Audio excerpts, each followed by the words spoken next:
નમસ્કાર વિદ્યાર્થી મિત્રો, શ્રેણી 4માં 12મો પાઠ આપણે બાળ નરેન્દ્ર વિશે શીખીશું. બાળ નરેન્દ્ર એટલે કોણ ખબર તમને? સ્વામી વિવેકાનંદ. ગઈકાલે જ એમની જન્મજયંતિ ગઈ, તો એના વિશે આપણે શીખીશું. એમના બાળપણના પ્રસંગો છે. તારક એ નરેન્દ્રનો મિત્ર છે. તારકના ઘરના આંગણામાં તારક અને નરેન્દ્ર બંને રમે છે. નરેન્દ્ર એટલે કે સ્વામી વિવેકાનંદ, એમનું બાળપણનું નામ છે નરેન્દ્ર. તો નરેન્દ્ર તારકને કહે છે કે તારા ફળિયાનું આ ઝાડ મને ખૂબ ગમે છે. તારક, ચાલ આપણે ત્યાં રમીએ. એટલે તારક કહે છે કે ઝાડ તો મને પણ બહુ જ ગમે છે. મારા દાદાજી કહેતા હતા કે વૃક્ષો હવાને સ્વચ્છ રાખે છે. એટલે નરેન્દ્ર કહે છે એકદમ સાચી વાત. વૃક્ષો વરસાદ લાવવામાં પણ મદદરૂપ થાય છે અને પંખીઓને આશ્રય પણ આપે છે. એટલે તારક કહે છે અને આ વૃક્ષો તડકામાં છાંયો પણ આપે છે. એટલે નરેન્દ્ર કહે છે એના મિત્ર તારકને કે તારક, તો ક્યારેય વૃક્ષ પર ચડ્યો છે? એટલે તારક કહે ના હો, મને તો બીક લાગે. એને બીક લાગતી હતી. આમ પણ બધાને ઝાડ પર ચડવાનું નહીં ગમતું હોય, કારણ કે ઝાડ પર ચડતા નહીં આવડતું હોય, પડી પણ જવાય, હાથ પગ ભાંગી જાય. એટલે તારકને બીક લાગે છે. તો એ કહે છે નરેન્દ્રને કે ના, મને બીક લાગે છે. એટલે નરેન્દ્ર કહે છે અરે એમાં ડરવાનું શું, જો હું વૃક્ષ પર ચડું છું. અને એમ કહીને પેલો નરેન્દ્ર વૃક્ષના થડ પાસે જઈને ઉપર ચડવા લાગે છે. તારક એને નીચે ઊભો રહીને જુએ છે. થોડી જ વારમાં નરેન્દ્ર વૃક્ષ પર ચડી જાય છે અને પછી વૃક્ષની ડાળ પર એ તો હિંચકા ખાવા લાગે છે.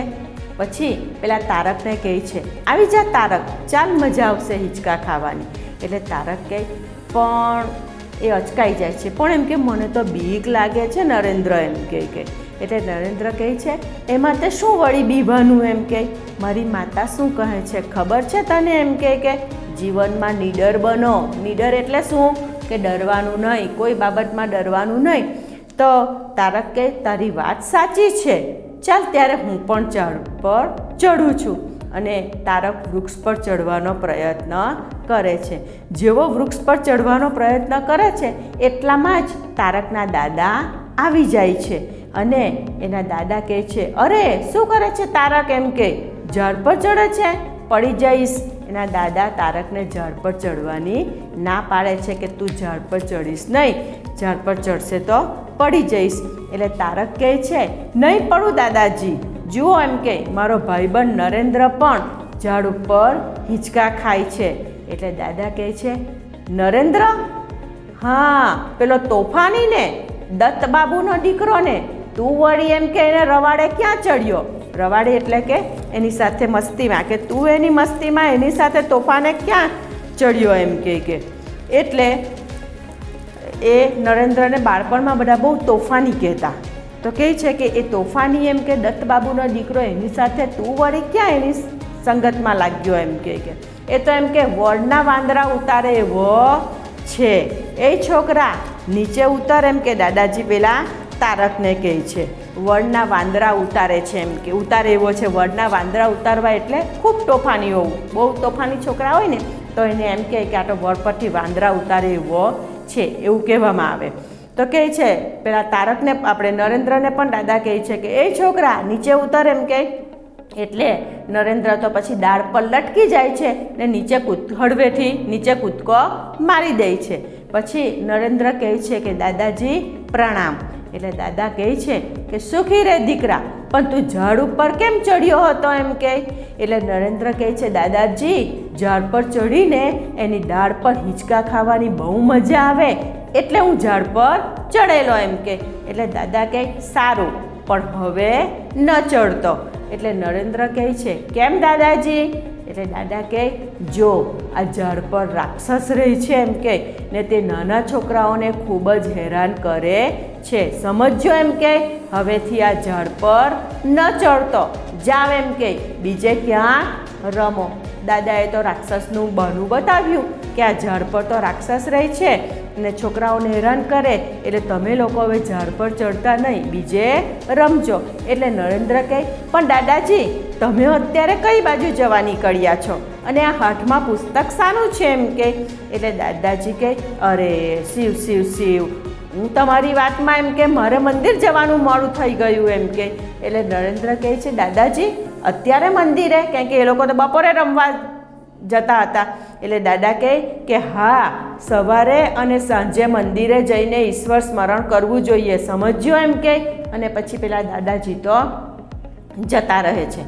નરેન્દ્ર ફરી વૃક્ષ પર ચડવા લાગે છે, પણ પેલો તારક મૂંઝાય છે, કેમ કે દાદાજીએ બીક બતાવી હતી. એટલે તારક કહે છે કે અરે નરેન્દ્ર, તું ફરીથી ઝાડ ઉપર ચડે છે એમ કે. એટલે નરેન્દ્ર કહે છે કે હા, એમાં શું વાંધો છે?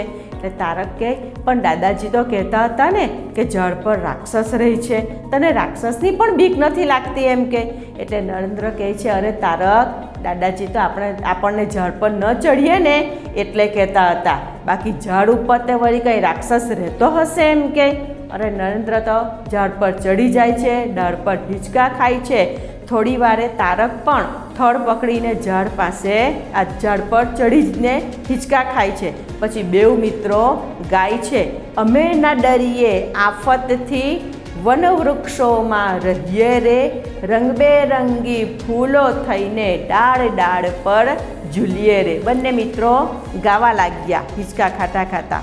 નરેન્દ્ર એની પછી બંને ઘરે આવી જાય છે.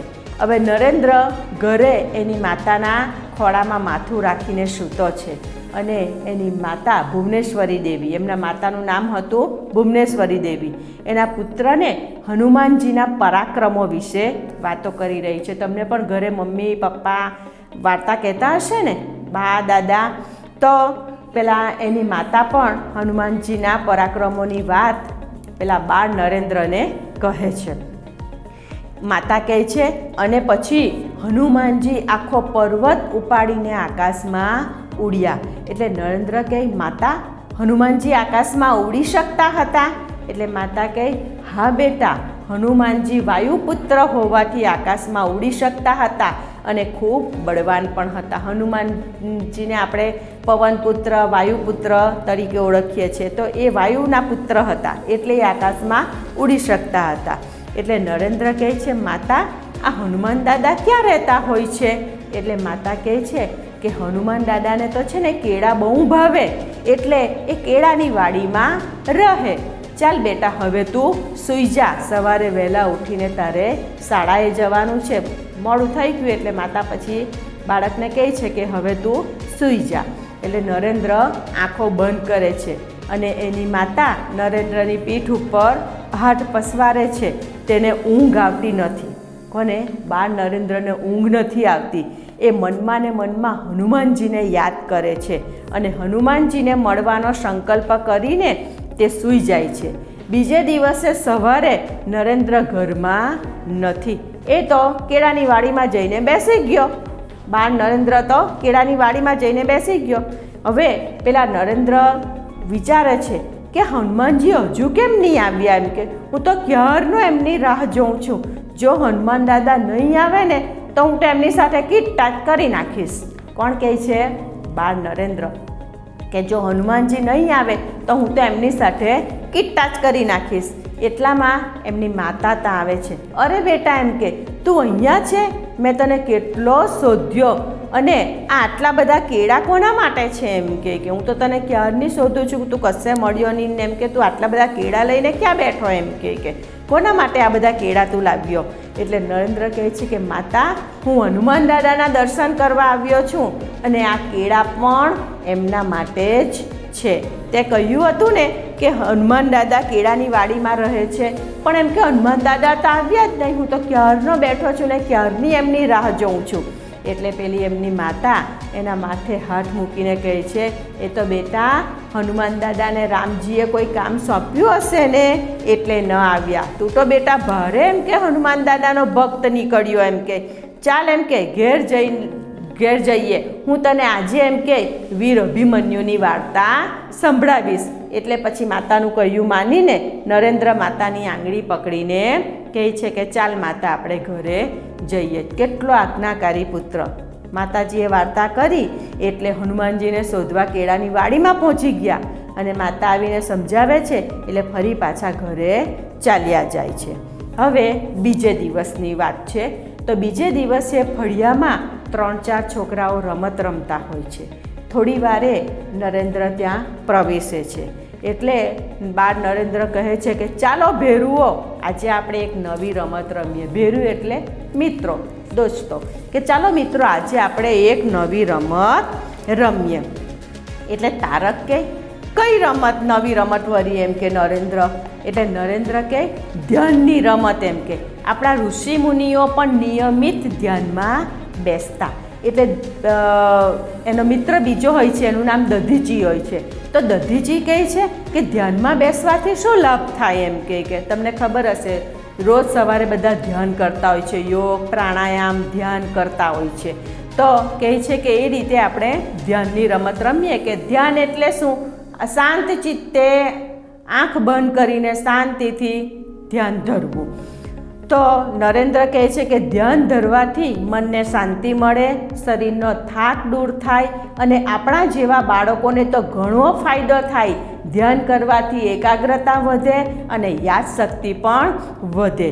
એટલે તારક કહે નરેન્દ્ર તને આ બધી કેવી રીતે ખબર પડી એમ કે. એટલે પેલા દધીજી એનો બીજો મિત્ર હોય છે તે કે કેમ ન પડે એમ કે, એના ઘરે તો દરરોજ એમ કે બધા સંતો મહંતો પધારતા હોય, આવતા હોય એમ કે. એટલે એમની સંગતનું પરિણામ છે કે આ સંતો મહંતો આવે અને સાથે ઘરે હોય એટલે એને આ બધી ખબર પડે એમ કે.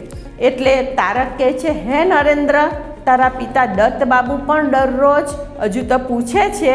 એટલે જ નરેન્દ્ર કહે છે હા હા, તેઓ પણ દરરોજ સવારે અને સાંજે ધ્યાનમાં બેસે છે.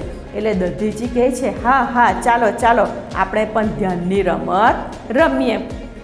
પછી નરેન્દ્ર બંને મિત્રોને પદ્માસનમાં બેસતા શીખવાડે છે. પદ્માસન એટલે પગ પર પગ ચડાવીને બેસવાનું આસન. હંમેશા ધ્યાન કરવા માટે પદ્માસનમાં બેસવામાં આવે છે. તો બંને મિત્રો નરેન્દ્રને જોઈને પદ્માસનમાં બેસી જાય છે અને પછી નરેન્દ્ર પોતે પણ પદ્માસનમાં બેસીને ઓમકાર બોલે છે. ઓમનો મંત્રોચ્ચાર કરે, ઓમકાર બોલે છે. એટલે બીજા મિત્રો પણ ઓમકાર બોલે છે અને ત્યાં જ એકાએક બૂમ સંભળાય છે, ભાગો ભાગો, સાપ આવ્યો સાપ આવ્યો. એટલે પેલી દધીજી, પેલો એનો મિત્ર હોય છે દધીજી, એકદમ આંખ ખોલે છે, ઓ બાપરે સાપ આવ્યો, ભાગો એમ કે. તારક પણ ઊભો થઈને ભાગે. સાપનું નામ સાંભળે એટલે ભાગે જ ને, બીક લાગે જ ને સાપની. તો દધીજી ભાગે છે, નરેન્દ્ર પણ ઊભો થઈને તારક પણ ઊભો થઈને ભાગે છે અને નરેન્દ્રને કહે છે અરે નરેન્દ્ર ભાગ જલ્દી, ચાલ એમ કે સાપ નીકળ્યો છે, જલ્દી દૂર જતા રહીએ. પણ નરેન્દ્ર તો ધ્યાનમાં જ બેસી રહે છે. પછી દધીજી કહે છે નરેન્દ્ર સાંભળે છે કે નહીં, સાપ નીકળ્યો છે. પણ પેલા નરેન્દ્ર તો ધ્યાનમાં હોય છે એટલે એની તો કંઈ ખબર જ નથી પડતી. એટલે તારક કહે છે ભાગ જલ્દી, ચાલ અમે તો જઈએ છીએ. નરેન્દ્ર તો હજુ પણ ધ્યાનમાં જ છે. બધા છોકરા ભાગી જાય છે. કોલાહલ શાંત થઈ જાય, એટલે જે શોર બકોર થતો હોય છે એ શાંત થઈ જાય છે. પછી ધીમે ધીમે પેલા મિત્રો પાછા નરેન્દ્રની પાસે આવે છે. એટલે તારક કહે અરે નરેન્દ્ર તું તો ખરો હું એમ કે. એટલે નરેન્દ્ર કહે કેમ, શું થયું? તે કે તને, પેલા દધીજી કહે છે કે નરેન્દ્ર તને અમારી એકેય બૂમ ન સંભળાય? એટલે નરેન્દ્ર કહે છે કે ના, મને તો કશી જ ખબર નથી. એટલે તારક કહે ખરેખર નરેન્દ્ર તને કશી જ ખબર નથી? એટલે નરેન્દ્ર કહે છે કે હા, હું તો ધ્યાનમાં હતો. એટલે દધીજી કહે જો ભાઈ, તારી આ ધ્યાનની રમત તો બહુ જોખમી હો એમ કે કારણ કે સાપ આવ્યો તો પણ એ ભાગ્યો નહીં. એટલે કે તારી તો આ ધ્યાનની રમત બહુ જોખમી છે એમ કે. એટલે તારક કહે છે ના ના, એવું નથી દધીજી, આપણે માત્ર આંખો જ બંધ કરી હતી, આપણું મન તો બહાર ભટકતું હતું. એટલે દધીજી કહે તારક મને તો બીક લાગે છે હો એમ કે. ના, એ કહે છે કે મને તો લાગે છે કે આપણો આ નરેન્દ્ર ભવિષ્યમાં જરૂર મહાન વ્યક્તિ બનશે. એટલે નરેન્દ્ર બંને મિત્રોની સામે જોઈને હસે છે.